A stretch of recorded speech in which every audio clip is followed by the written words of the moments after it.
Aplikator online Grab dan Gojek buka suara soal kriteria penerima bonus hari raya pengemudi dan kurir online. THR akan diberikan sepekan sebelum Lebaran. Sesuai arahan pemerintah, pengemudi dan kurir online akan mendapat tambahan pendapatan jelang Lebaran. Dalam surat edaran Menaker, besaran bonus hari raya berupa uang tunai sebesar 20% dari rata-rata pendapatan bersih bulanan selama setahun terakhir. Tapi tentu tidak semua pengemudi bisa mendapat bonus. Manajemen Grab menyatakan bonus diberikan berdasarkan kinerja pengemudi, juga disesuaikan dengan kemampuan finansial perusahaan. Kriterianya itu mempertimbangkan keaktifan dan kinerja mitra. Nah, komponennya itu ada satu, tingkat order yang diselesaikan, tingkat penyelesaian pesanan, hari dan jam online, dan rating dari pelanggan. Kalau yang namanya bonus hari raya ini harus diberikan kepada semua mitra yang pengemudi yang terdaftar, aktif atau tidak aktif, maka kami dari Grab menyatakan nggak mampu. Selain Grab, manajemen Gojek juga menetapkan kriteria pengemudi yang bisa menerima bonus hari raya, yaitu mitra yang aktif menyelesaikan order, konsisten menyelesaikan trip, dan tidak melanggar tata tertib Gojek. Tim Liputan iNews melaporkan. Pemirsa, minggu kedua Ramadan, Pasar Tanah Abang Jakarta dipadati warga yang berburu baju muslim yang akan digunakan pada Hari Raya Idul Fitri nanti. Masih sekitar 3 minggu lagi, tetapi Pasar Tanah Abang sudah ramai diserbu pembeli. Warga berburu berbagai jenis baju muslim untuk mewarnai Hari Raya Idul Fitri nanti. Salah satunya yang diminati adalah baju koko pria dengan jenis kurta dengan kisaran harga Rp185.000. Sementara baju muslim wanita yang paling diminati adalah jenis gamis abaya dengan kisaran harga Rp150.000. Selain untuk diri sendiri, para pembeli juga berbelanja secara grosiran untuk dijual kembali. Para pembeli memilih berbelanja lebih awal agar tidak terlalu padat.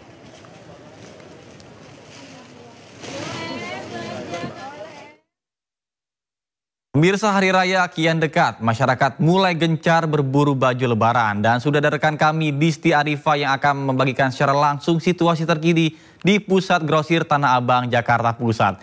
Baik, selamat siang Disti. Seperti apa suasana berburu baju lebaran di sana? Silakan. Ya, selamat siang Nata dan juga pemirsa. Suasana di Pasar Tanah Abang hari ini sudah begitu ramai, padat pembeli dan juga masyarakat ini yang sudah mulai berburu baju lebaran untuk mereka kenakan di Hari Raya Idul Fitri nanti.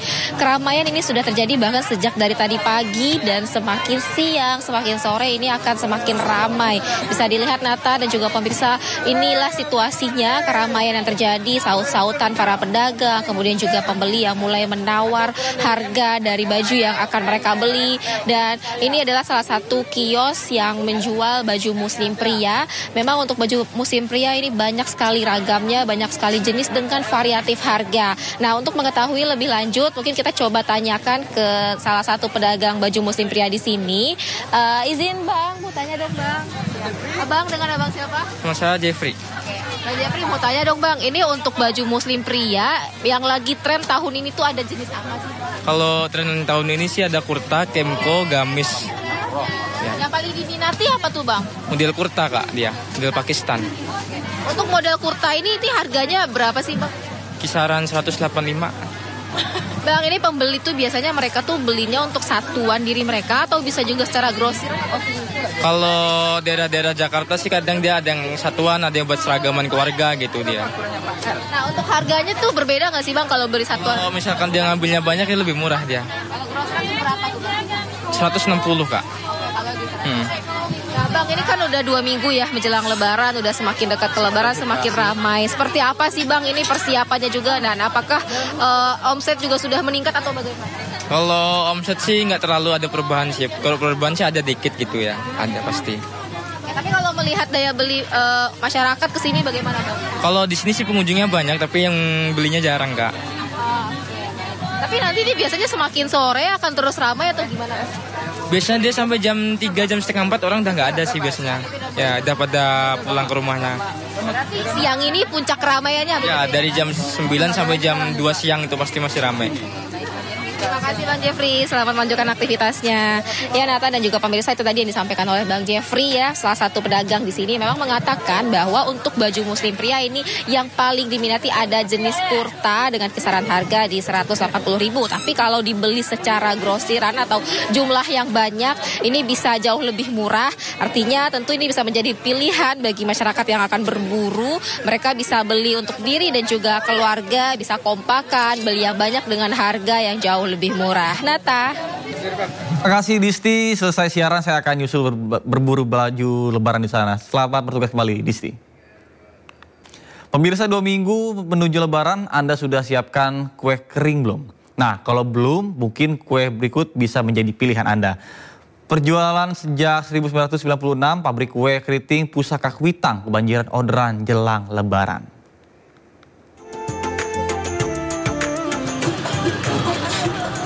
Dua minggu jelang lebaran, pembuatan kue kering di pabrik rumahan ini tak berhenti.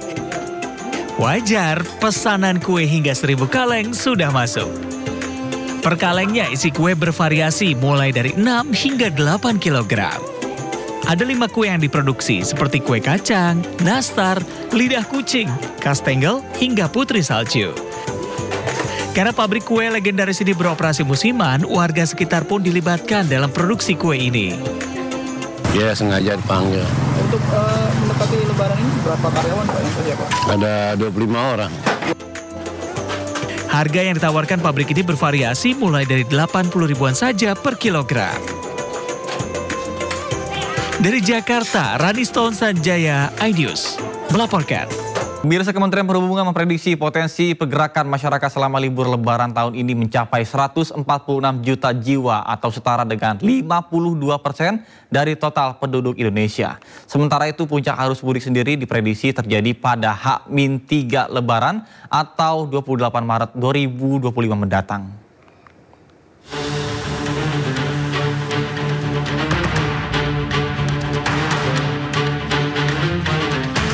Kementerian Perhubungan bersama instansi terkait menggelar rapat koordinasi terkait kesiapan arus mudik dan arus balik Lebaran 2025 di kantor Kementerian Perhubungan Jakarta. Pemerintah memperkirakan pergerakan pemudik sudah akan mulai pada 21 Maret 2025 meskipun kebijakan pembatasan kendaraan baru berlaku pada 24 Maret. Puncak arus mudik sendiri diprediksi terjadi 3 hari jelang Lebaran atau 28 Maret 2025 mendatang. Jumlah pemudik yang akan melakukan perjalanan ada sebesar 52% atau sebesar 146,48 juta dengan tujuan sebagian besar dalam untuk merayakan Idul Fitri atau sebesar 62,6%. Pilihan utama dalam responden untuk memilih moda angkutan selama liburan adalah mobil pribadi sebesar 23%, bus sebesar 16,9%, kemudian dilanjut kereta api 16,1%, pesawat 13,5%, dan sepeda motor sebesar 8,7%. Kementerian Perhubungan bersama Polri telah menetapkan sejumlah titik pantau untuk memantau arus lalu lintas di titik-titik kritis seperti Pelabuhan Merak, Tol Cikampek Utama, dan jalur-jalur arteri. Untuk mengurangi lonjakan pemudik saat arus balik, pemerintah juga memberikan diskon tarif tol pada tanggal 3, 4, 8, dan 9 Mei 2025. Menhub menyebut kebijakan ini telah disahkan melalui surat keputusan bersama antara Kemenhub, Korps Lalu Lintas, dan Jasa Marga. Kementerian Perhubungan juga memastikan kondisi cuaca menjelang dan saat mudik masih terpantau kondusif berdasarkan pantauan BMKG. Namun, seluruh pihak terkait akan terus melakukan pemantauan dan kesiapsiagaan jika terjadi perubahan cuaca yang dapat menghambat perjalanan pemudik. Dari Jakarta, Rizky Solehudin, iNews melaporkan.